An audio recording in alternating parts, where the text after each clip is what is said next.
Right, just wait until I see one or two you guys come in to see the live. You see that live signal right there? Okay. Sorry. Okay. Oh, okay. Alright, hôm nay tôi đang ở MD Anderson Cancer Center. Do you see cái tên của bệnh viện ngay sau lưng tôi đây là bệnh viện MD Anderson Cancer Center. Đây là một trong những trung tâm về ung thư lớn nhất của Hoa Kỳ. Đây tôi đã từng làm việc ở đây khoảng 4 năm trước. Tôi đã làm việc ở đây khoảng 4 năm chuyên về trị những cái ung thư của vùng ung thư của cái hạch bạch huyết, ung thư của hệ lympho và ung thư của các dòng máu cũng như ung thư vú. Đây là bạn tôi Dr. Lee, Associate Professor. Dr. Lee hiện vẫn làm ở MD Anderson và là người đã từng đã từng làm công việc chung với tôi và có cái kinh nghiệm rất là nhiều trong cái ung thư vú mà liên quan đến cái túi ngực mà hiện nay đang rất là một cái những cái tin nóng cho bệnh nhân cũng như khách hàng quan tâm đến vấn đề ung thư như túi ngực. Thì hôm nay chúng tôi ngồi đây bàn chuyện về cái vấn đề đó, cũng như là sẽ cho các bạn biết một cách rõ hơn, tại vì Dr. Lee là người đang điều trị và gặp những bệnh nhân đó nhiều nhất tại, tôi có thể nói tạm gọi là cả cái miền Trung và center của Hoa Kỳ. Okay, so I'm introducing you as a Dr. Lee, my colleagues, and we've been working together in MD Anderson like 4 years ago since I still worked here, and now I'm back here, and you know. It's always my pleasure to work with Dr. Long here. Okay. Hello, my name's Han. I'm an associate professor here at MD Anderson in the Department of Lymphoma Myeloma. My clinical subspecialty includes lymphomas, especially rare lymphomas, including classical Hodgkin's lymphoma, mantle cell lymphomas. Dr. Long asked me to speak to him and to his audience regarding some of his interests and topics that he wanted me to discuss and offer my professional opinion. Okay. Let me translate to Vietnam. So, Dr. Lee vừa mới nói là rất là hân hạnh để nói chuyện với các bạn về cái vấn đề mà ông ta đang rất là chuyên khoa về cái chuyện này, tức là chuyên khoa về vấn đề điều trị những cái bệnh lý ung thư dòng lympho và những cái ung thư mà nó liên quan đến túi ngực hiện nay. Okay, so tôi có hỏi và chia sẻ một số ý kiến với bác sĩ Lee về vấn đề này. Thì sau đây là tôi sẽ cho ông nói chuyện về cái này trước. Okay, so can you introduce something about the cancer that related to implants? Yeah, so breast implant associated anaplastic large cell lymphoma is a entity that is extremely rare. In the United States, it's estimated 1 in 50,000 cases where patients get implants and then develop lymphoma. So it is extremely rare to have this complication, but obviously it does occur. It has been described almost over 2 decades regarding this association between implants and the development of an anaplastic large cell lymphoma. Okay, thì bác sĩ Lee nói là cái bệnh lý mà ung thư cái dòng lympho tế bào lớn liên quan đến cái túi ngực thì đã được biết đến và đã được báo cáo từ cách đây 20 năm rồi. Nhưng mà đây là một trong những ung thư rất là hiếm, nó chiếm tỷ lệ 1 phần 50.000 trong tổng số những ca mà đã được đặt túi ngực thôi. Và rất là hiếm tại Hoa Kỳ hiện nay. Okay. So as you know, lymphoma is a cancer of the immune system. So breast implant associated ALCL is technically not a breast cancer. It is not a cancer of the breast tissue. It is a cancer of the immune system. As you know, the immune system is the system that protects the body from foreign objects, like bacteria, viruses. Unfortunately, as the breast implant comes in for some patients, and some patients with their immune system, they start unfortunately having an immune reaction to the implant itself, and that ultimately leads to the development of this breast implant associated ALCL. Ok, thì Dr. Lee có nói là cái chia sẻ của bạn là cái ung thư này là một cái ung thư của cái hệ thống miễn dịch, nó kích thích hệ thống miễn dịch do phản ứng với cái vật lạ, chứ nó không phải là ung thư của vú, không phải ung thư của tuyến vú. Các bạn nên nhớ là tôi đã lặp đi lặp lại cũng nhiều lần rồi, đây không phải là cái ung thư của tuyến vú, cũng như không phải ung thư của cái mô tuyến vú, mà nó là ung thư của cái sự phản ứng lại của hệ thống miễn dịch của cơ thể. Thì nó gây nên cái ung thư của cái dòng lympho, tức là những cái hạch của những cái tế bào bạch huyết, và đây là cái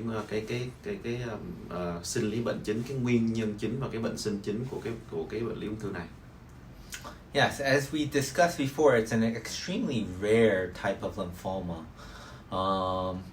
Usually patients present with asymmetric swelling of the breast, and once you go back to your plastic surgeon, they evaluate and they see that there's a lot of fluid around around the implant itself, and they would drain the fluid and send it off for analysis in a pathology lab, and it is there that they will have suspicion or evidence that there is an underlying lymphoma that is going on. Once a diagnosis is rendered by the pathologist, they will be able to let the plastic surgeon know that there is an underlying abnormality which needs to be addressed. So that would require the plastic surgeon to go in and remove the implant, and what is known as a capsulectomy, which Dr. Long will discuss, will be performed. And that will be what we recommend will be the first treatment in order to get to a resolution to this breast implant associated ALCL. Ok, thì bác sĩ Lee cũng chia sẻ là thông thường đa số những bệnh nhân này có cái ung thư này thì họ đến nhập viện với một cái tình trạng là một bên ngực bị sưng to lên, và sưng to thì thường là có kèm đau. Thì những bệnh nhân thường sẽ quay lại với người bác sĩ phẫu thuật thẩm mỹ của họ trước nhất, và khi đó thì người bác sĩ phẫu thuật thẩm mỹ đó có nhiệm vụ là phải rút cái dịch ra và dùng những phương tiện chẩn đoán như là chụp ảnh siêu âm, cộng hưởng từ, CT scan, và quan trọng nhất phải rút cái dịch ra. Khi rút cái dịch ra rồi họ sẽ gửi cho nhà giải phẫu bệnh đọc cái dịch, trong cái dịch đó là gồm những cái gì, thì cái nhà giải phẫu bệnh sẽ confirm là cái dịch đó nó có chứa tế bào lympho lớn, mà cái nhân của nó bất thường, nhìn nó không có bình thường, thì họ mới confirm, họ mới chẩn đoán xác định đó là ung thư. Trong cái dịch đó có chứa tế bào ung thư, tế bào lớn, và khi đó thì bệnh nhân sẽ quay trở lại gặp bác sĩ thẩm mỹ của mình và lấy hết cái túi ngực ra, và sau đó họ sẽ gửi bệnh nhân đó trở lại cho bác sĩ Lee, là bác sĩ chuyên về điều trị ung thư của các cái hệ thống hạch bạch huyết cũng như là hệ thống máu, để mà bác sĩ Lee sẽ theo dõi và có quyết định là tiếp tục hóa trị hay không. Yes. And then the most common time of development is around 8 to 10 years post implant surgery. And as I said before, they present with swelling is the most common. And the management of first choice is the surgical removal of the implant itself and capsulectomy.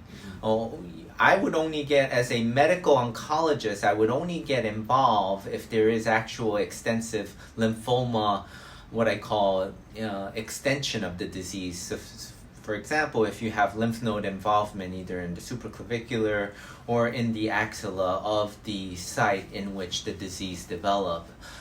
We have seen cases here at MD Anderson of extensive disease where there was extensive, what we call involvement of distant organs that require chemotherapy. But majority of the case, I would have to say, greater than 95%, will be treated with surgically, and that would be the final what we call definitive treatment option for a breast implant associated ALCL. Ok, thì khi mà bệnh nhân đã được chẩn đoán xác định là có cái ung thư lympho hạt dòng tế bào lớn, liên quan đến túi ngực thì cái công việc đầu tiên là cái người bác sĩ phẫu thuật tạo hình thẩm mỹ sẽ phẫu thuật lấy bỏ túi ngực ra và cắt một phần, bán phần hoặc là toàn bộ cái bao xơ của cái túi ngực đó. Thì trong 95% những cái trường hợp thì là khi mà phẫu thuật cắt bỏ lần đầu là cái lấy bao xơ ra thì cái tế bào ung thư nó đã biến đi rồi và bệnh nhân không còn triệu chứng của ung thư nữa. Trong một số trường hợp còn lại thì cái ung thư nó đã di căn ra xa, tức là nó có những biểu hiện tại cái vùng những cái hạch ở vùng nách, hạch ở cái vùng khác của cơ thể, nhưng mà đa số phần trăm là trong hạch ở vùng nách. Thì những cái trường hợp đó thì sẽ đến với bác sĩ Lee và ông sẽ quyết định là theo dõi hay là điều trị hóa trị chemo.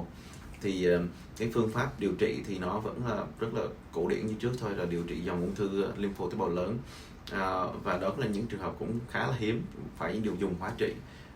Thì đó thì ông nhắc lại là 95% trường hợp đã được giải quyết ngay từ khi các bạn sẽ được lấy cái implant ra, lấy cái túi ngực ra, và gần như là cái ung thư nó đã được điều trị ngay từ lúc đó rồi. Thì cái người bác sĩ phẫu thuật tạo hình sẽ là cái người đầu tiên trong cái công việc điều trị ung thư này. Sau đó sẽ đến những người bác sĩ về chuyên về ung thư như bác sĩ Lee. Okay. Any question? Thì tôi sẽ hỏi là thường là cái túi ngực nào thì liên quan đến cái việc này, thì tôi nghĩ ông không biết đâu, tại vì ông sẽ nằm phía sau, bác sĩ Lee nằm ở đằng sau rồi, không có phải là người đầu tiên một phẫu thuật cũng như đặt cái túi ngực cũng như tháo cái túi ngực ra, nhưng mà tôi vẫn hỏi. Okay, so in your experience, have you seen a lot of texture or smooth or any kind of very special implants on that? So given that this is a very extremely rare, it's very difficult to say one is the causative agent to this lymphoma, but textured implants have been suggested as a possible culprit for the development, and hence, but more research will need to be performed in order to make that establishment. But yes, there has been suggestion and warning recommendations that textured implants, which Dr. Long can discuss more about the difference between the different types of implants.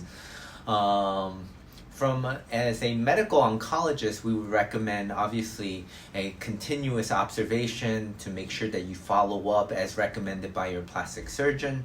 If you see any notice of swelling, asymmetric or symmetric swelling of your breast, you need to see a plastic surgeon right away.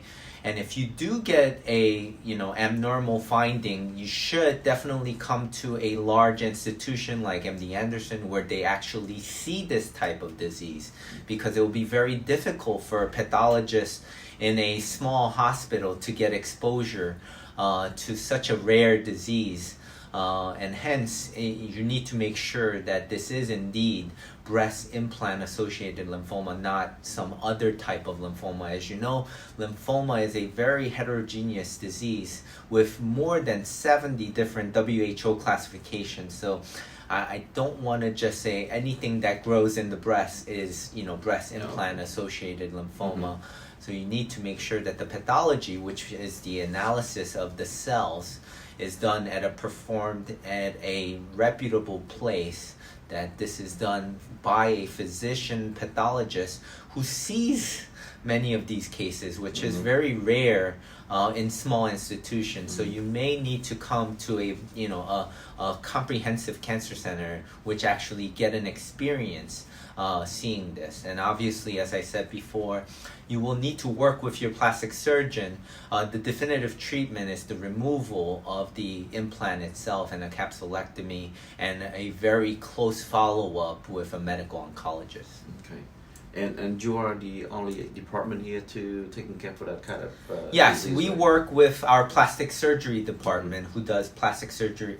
They don't do plastic surgery, but they do perform what we call reconstructive surgery. So they are plastic surgeons who do reconstructive surgeries, and they do send us cases whenever they do have a implant associated lymphomas. Thì bác sĩ Lee cũng nói cái bệnh này là một cái bệnh rất là hiếm gặp, và cái câu hỏi của tôi là cái túi ngực loại nào thì liên quan, thì ông nói là rất nhiều túi ngực. được thấy, nhưng mà tuy là nó quá là hiếm đi, thành ra chưa có một cái con số thống kê cũng như chưa một cái nghiên cứu nào cụ thể. Các bạn biết cái tỷ lệ nó 1/50.000 mà. Nhưng mà cái túi ngực mà texture, tức là túi ngực nhám, nó có cái mối liên hệ nó hơi gần gũi hơn đối với cái ung thư này. Tuy nhiên vẫn cần những cái sự nghiên cứu, những cái nghiên cứu lớn với cái con số, cái cohort nó lớn, cái cỡ mẫu nó lớn hơn để mà khẳng định cái túi ngực loại nào nó liên quan mật thiết đến cái ung thư này. Thì cái cách mà các bạn khi mà đang có túi ngực vẫn là gì? Vẫn là theo dõi, vẫn là follow up với cái bác sĩ phẫu thuật thẩm mỹ của bạn mỗi 6 tháng và chụp hình siêu âm và theo dõi kỹ càng hơn khi mà bạn có túi ngực trong người rồi. Và khi đó vẫn là cái người đầu tiên điều trị và chẩn đoán cho bạn vẫn là người bác sĩ phẫu thuật tạo hình thẩm mỹ. Và tất nhiên cái trung tâm MD Anderson Cancer Center của chúng tôi là một cái trung tâm lớn nhất của Mỹ về điều trị ung thư, và ở đây gặp hầu hết những ca ung thư liên quan đến túi ngực. Thì khi mà các bạn được đến đây và được tư vấn ở đây, được thăm khám bệnh tại MD Anderson Cancer Center, thì các bạn sẽ được chẩn đoán một cách tốt hơn và các bạn sẽ được điều trị một cách tốt hơn bởi những người chuyên về cái công việc này. Như bác sĩ Ly đây, người đã được từng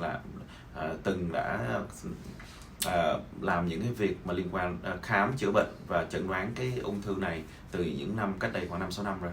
Okay, so I think that's a very good informative Yes. news and ideas for the clients and for the audience. I think we should say thanks for Thank you very much for listening to audience us. listening. Cảm ơn các bạn rất là nhiều. Chúng tôi chỉ nói ngắn gọn tới đây thôi. Còn những phần về túi ngực thì tôi sẽ nói sau và chia sẻ các bạn sau. Chúc các bạn có một buổi tối thật là vui, tối thứ ba giữa tuần thật là vui. Ok, bye from now. Alright, bye bye. Tôi sẽ cho các bạn xem một chút về những cái tòa nhà MD Anderson bên kia là MD Anderson Cancer Center, bên đó là bệnh viện, còn bên đây là Faculty Center. Alright, bye bye.